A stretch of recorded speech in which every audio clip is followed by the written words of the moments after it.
Howdy, all of you delicious people. Man, does this show not explain anything? They barely really ever don't. But on top of that, on top of not really ever really and truly explaining really anything, on top of that, they double dip by also now giving you 3 episodes of pure boredom. Just pure, really and truly boredom. And then ultimately, we have to just have new characters incorporated into this season that probably won't have any kind of relevancy to what's the big picture. It's just going to be, oh, yeah, here's more people that we just had money for, so here they are. And reasonably, I'm like, get to the point. The only point in this whole entire journey is us finding out that Shadow Moon ultimately is tied to Mr. Wednesday, and Shadow Moon is reasonably a son of Odin. That is the big, huge thing of these 3 episodes, and that's all we got. That's all that matters. Nothing else matters. Everybody's just coming in here just to go away. Uh, if anything, there was no people that were incorporated in last episode that are incorporated in this episode, with the exclusion of just the same people of where Shadow Moon is at. We ultimately have the sheriff that is kind of incorporated with Shadow Moon. And just this dialogue in this episode is just banging on all cylinders. You have it where Chad is ultimately, in the longest way possible, the guy that is ultimately Eric Johnson, Chad Mulligan. You could just tell that this guy is just eating up time by saying the longest stretch of imagination with the line of which he has to deliver, talking to Shadow Moon. And I'm like, oh my god. We ultimately have it to where every single bit of these episodes just kind of feel like the how can we stretch this longer? How can we even recap things that have been said in other episodes? Especially when we're getting to the Laura stuff that is going on to this episode. I'm like, how can we just remind people, hey, yeah, Laura is tied to this person, and isn't that great? And let's reflect on the fact that Laura ultimately is consistently being judged by somebody. Consistently. And we've already had this happen before with Death. And so now Laura is again being judged. She's going to some bizarre movie theater that made no sense to me to be judged. And I thought that this was the most boringest piece of garbage that I've ever seen in this show. And man, is this show just sinking per every episode of me. Like, it's going to get to the point where I can just no longer watch this show anymore. Just because I'm just struggling to.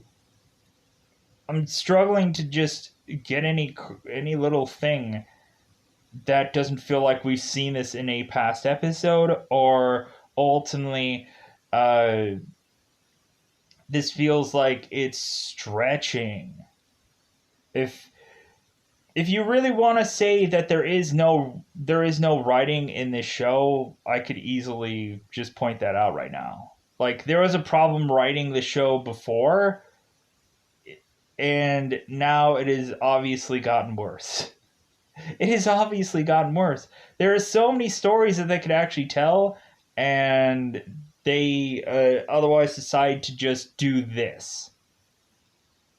Wow, what an effort has been thrown into the gauntlet of having so many things to take from, but using none of them. This show should be utterly exciting, but and yet instead, it is the like, hey guys, how about we just kind of like take a little bit of a filler on this one again for the third time now, because reasonably, things need to just not feel like a throwaway, and that's what every episode here feels like. It feels like a throwaway. So at the end of the day, I think that's all that I wanted to say about this episode in a cryptic like sense. It's like reasonably looking at this first season. Like the first season is freaking awesome. It's great, and ultimately we have it to where now it's just plopping of characters. It's just plopping of, oh, we can put this character here now. Let's plop this character in here. Why? I don't know. It's just cool. And and it'll eat up more time. Okay, well, great. Is this person going to be a part of the war? No, they're just going to be a person that we have on this show. Well, why? Well, just to put a new character in here, and so that way we don't have to pay other experienced actors that ultimately we have to pay more. Oh, well, that's great. So let's ultimately go into spoiler time. Spoiler time. It's about that time I'm going to spoil this episode. So reasonably, we have it to where within this episode, the only viable things that I could talk about. Yeah, so we have it to where ultimately everybody has to go out in this town and try to look for this girl that's missing. That I immediately, I think on the last review, said that she was either dead or missing. I'm assuming she's dead because when looking at it, it's probably a girl that I would find it interesting if this girl doesn't actually exist and you have this entire town that is looking for somebody that doesn't exist. I think that that would be interesting, where you just have like Shadow Moon being suckered into this town because maybe there is some god that is otherwise going to take him out, and we have it to where this town is manipulated, finding a lost girl that isn't actually there. But anyways, so going on into here, we ultimately have it to where Shadow Moon is talking to Chad Mulligan, and we have to have Chad ultimately mentioning the reason, or hopefully, Shadow Moon doesn't think that Chad had arrested him just because of the color of his skin. Like, oh well, hey, like I hope that you don't think people at that Lakeside assume that anybody that comes in here with a certain kind of skin tone is gonna get arrested. And Shadow Moon is like, really, like, who cares? Um, because ultimately we have to have Chad talk for numerous, he kind of just stumbles upon his words consistently, and I'm like, wow, this is the quality of acting that we're getting. Just a person that is either to stretch out his words or to have it be like words that just fall on deaf ears because of just how clunky of a delivery that he delivers within all of these words that he's speaking, and it makes no real rational, like, I could not care about this. I could not care about Chad just going off and off and off and just ba ba ba ba ba. So while that is going on, we ultimately have Mr. Wednesday, who needs to uh, be connected with his fiance to have her give him a suit, and ultimately for him to head off somewhere, and he ends up getting a postcard, and so recently that postcard can take him somewhere. So that's just really just exciting. It really is. It just is so exciting. So while that is all going on, we ultimately have Laura, who is evidently dead, I'm assuming, and she now has to go through the rings or the rungs of ultimately getting, I would assess, judged. We ultimately have it to where Laura is ultimately running through this hallway, this hallway of repetitious doors. We have it to where Laura opens a door and goes into it, and it's some movie theater that ultimately is going to be the replaying of Laura's life. Dude, we already had the same exact scenario with Death, where Death was going to judge her, and so I guess now Laura has to be judged by this usher, with her grandfather or some relative of hers. And so we have to have it to where slowly but surely we have to find out that ultimately uh, Laura's father has had an affair at some hotel. And I'm like, wow. If anything, this has got to be the most relevant piece of story that I've ever seen in this show. Push back any of the Thor stuff, push back any of the Bilquist things, push back anything. This part here where we have to see Laura's father having an affair with somebody is the most relevant story that I've ever seen in this show in my life. And I'm like, you know what? I was kind of like, I kind of just remember the point of like in the early first episode where you had a guy that was walking into, you had this like barbarian Esh-like character that was walking onto this land, and then all of a sudden absurdly getting hit with like 100 freaking arrows. And I was like, wow, this is exciting. And now going into this story where we have to hear Laura and her father's secret affair that ultimately was kicked off by Laura, supposedly. I'm like, man, just like how the tides have turned. So we ultimately find out that Laura's father had an affair, and again, the best thing that I needed to learn about within this character or this story whatsoever. And then right after that, we have to have a 100% review about Laura and Shadow Moon's character because I needed to know that story because I never watched this show evidently till season 3, I guess. So recently I needed to rehear about Laura cheating on Shadow Moon and having an affair, and I guess ultimately like you can just kind of see the vicious circle I guess of Laura's life. And we have it to where one point that Laura turns to this usher and ultimately is like, "What is the point of all this? What is the point of us reviewing all this? Like if anything, it's obvious. Like you don't have to go through and comb through my entire life." We have it at some point where Laura is just hitting the fast forward button on everything that is going on with her life because reasonably, it's like, why do we need to go through all of this? Why? What is the point of any of it? There is no point. And I'm just like, man, like this dialogue just nails it on the coffin with what is the point with all of this stuff? What it like where of which that we are going to go into this that is going to affect the next episode. It won't. But let's just keep on wasting time anyways. So we ultimately have it to where Laura wants to leave this movie theater because it's pointless, and ultimately we have it to where Laura's main thing is to get back to her old life or just to ultimately just get on with whatever they're going to get on with because this is just a waste of time. So reasonably we have it to where eventually Mr. Wednesday is on his way to eventually going and meeting Demeter. I can just go out of my way to just say like, yeah, I'm sure this is just another uh just relevant character that we're gonna see past this episode, right?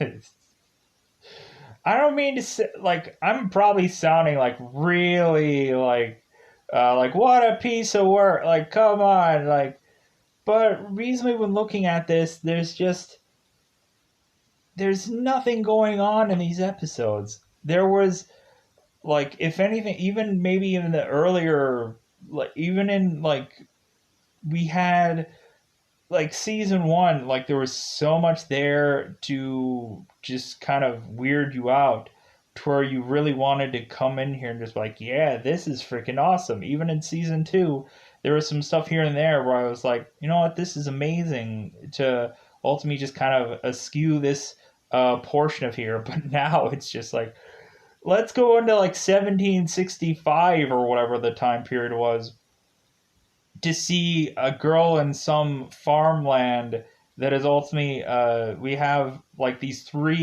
two girls and this one woman that is ultimately farming, and we have it to one of the kids like pass out, and ultimately the mother is scrambling for her other child to go and get water. I'm like, what is the relevance of this?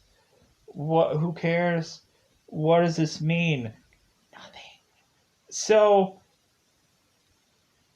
we go on here, and if we didn't have a really really amazing story with Laura finding out things, we find out about Laura's father, then here is one thing to top that, which thinking about it now, I'm like, wait a minute, no, wait, this has got to be the best story in this entire show. So we ultimately have Laura ultimately having a pattern of cheating, but that's not a good enough story. Here is the number one greatest thing of all time that ultimately we have seen in this show. So we ultimately have it to where Shadow Moon is ultimately finishing up and being done with looking for this person, and because ultimately they're just consistently looking through this woods, and they ultimately find a blue glove that evidently nobody realizes that this blue glove was actually a person that was actually there that just dropped it. And that wasn't a waste of time at all, to just have the kid who ultimately just realizes, oh yeah, I lost a glove because I've just been walking around the whole entire time with a lost glove. But here's the real true kicker. We ultimately have it to where they couldn't find this girl, and so ultimately Shadow Moon goes and is talking with the girl that ultimately pulled a shotgun on him in the early episodes, and we have to where Shadow Moon is just strolling through this girl's library, just strolling through all of her books, and he's like, wow, these books, wow, these books are amazing. And Shadow Moon's like, yeah, I guess I did a lot of reading before. And ultimately, the girl's like, oh, well, where? And Shadow Moon's like, yeah, I can't. I did a lot of reading. I've been able. He read a lot in prison. So we ultimately have Shadow Moon is like, hey, could I really just borrow a book of yours so that way I could sleep? Because, man, do I really need a big old book so I can sleep? And I was like, right there, that is the best story that I've ever heard in my life in this show. Man, the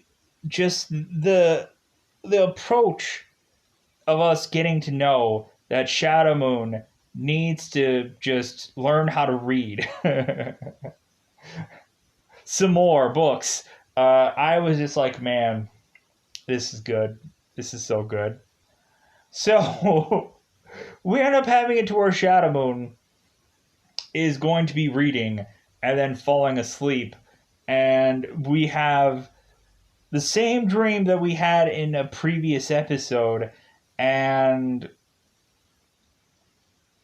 like basically there is no further knowledge that we are really getting via this dream, with the exclusion of just seeing women more than we would have in the past episode. But reasonably, there is no real answer there. And we ultimately have to where Shadow Moon ultimately is reminded from a previous episode that Bilquist was saying that she is very much tied to Shadow Moon. And whatever the heck that meant. Because really, we don't even resolve it via here anyways. So we ultimately have it to where Shadow Moon is ultimately dreaming this dream yet again. And so reasonably we have it to where Shadow Moon ends up giving Mr. Wednesday a call and says, hey, like, I need to find Bilquist. Where can I find Bilquist? And ultimately, we have Mr. Wednesday that is ultimately mentioning it's like, well, ultimately, she is with, I believe, Technical Boy right now. So, reasonably, yeah, like go and chat her up, see what you can get out of her. Because ultimately, I think that you're wanting to figure out what your dreams mean.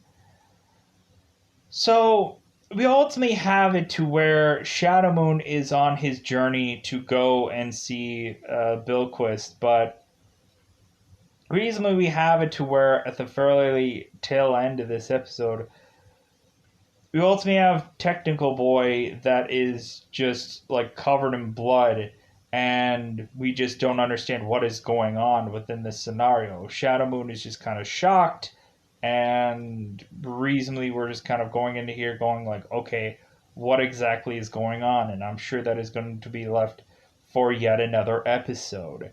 So reasonably, yeah, like basically, so we have kind of three different stories kind of going on intertwined within this episode, but really it's to search for a lost girl and then ultimately it's a search for a lost girl and then ultimately to dream and then ultimately to find something that makes no sense. We have Mr. Wednesday talking to Dimeter, which ultimately is going to quite possibly go nowhere.